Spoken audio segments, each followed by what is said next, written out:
My primary doctor bases everything on this test. No joke.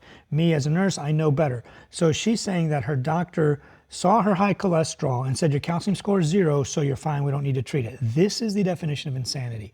You are allowing atherosclerosis to progress and progressively plug up her arteries all the way to the point where finally there's calcium. Oh no, now we got to treat it. Calcium is a very late stage finding in atherosclerosis. This is like telling a smoker, we did a CT scan, your lungs are fine, you don't have lung cancer, you should keep smoking. Literally insane.